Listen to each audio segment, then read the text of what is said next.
How's it going, everybody? Welcome back to the channel. Today we're going to be doing a strut replacement on a Chevy Lumina. It's a 97 with a 3.2, I think. Not positive on that. But yeah, I already got the other side done. So far, I barely started this passenger side. All basically you gotta do is take off these two bolts, which are these. They're 25 or 21 millimeters. Make sure to bring a sledgehammer to hit them on the other side when you take the nut off, because they're extremely stubborn sometimes. And then you gotta take off this bolt right here, which is a 10 millimeter, and it looks like that. It's for the bracket for the brake line that goes to the drums, as you can see right there. And then the big bolts, there's two of them. So one on the bottom, which is right there, and then the top one. And then once you go, and then you gotta go inside the trunk. And in the trunk, there's 3 bolts right there.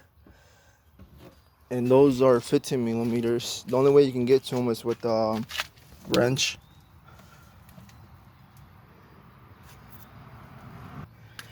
Alright, so I just got it out. Obviously it's not there anymore.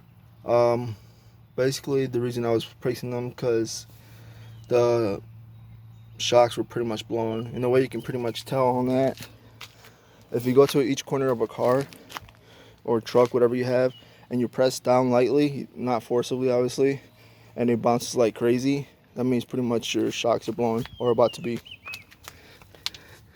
So that's why I was replacing mine, because both the back, like the whole back end, was just bouncy like crazy. Alright, so I pretty much almost got the new one in.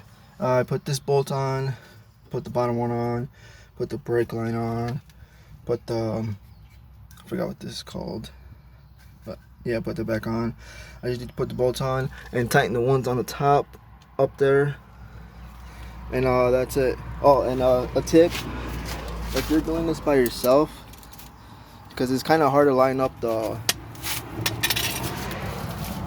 strut studs up there while you're trying to fit it in here. I would use a jack. This is what I used. A scissor jack. Basically just lift up the bottom of the drum so I can push it up towards the holes up there.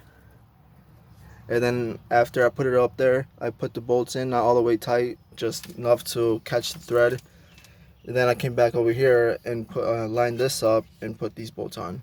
That'd probably be the easiest way to do it, because other than that, you're gonna be struggling all day trying to put that up if you don't have nothing underneath here to lift it up while you're trying to put the nuts up there. Alright, so I'm done with it. I put the there you go. I put the bolts back on. It does have a boot right there. I'm just not gonna put it on because it's inside the truck, so nothing should happen to it. And hold on. Then those bolts are pretty much gonna be put on, and then put the tire back on, and I'm done.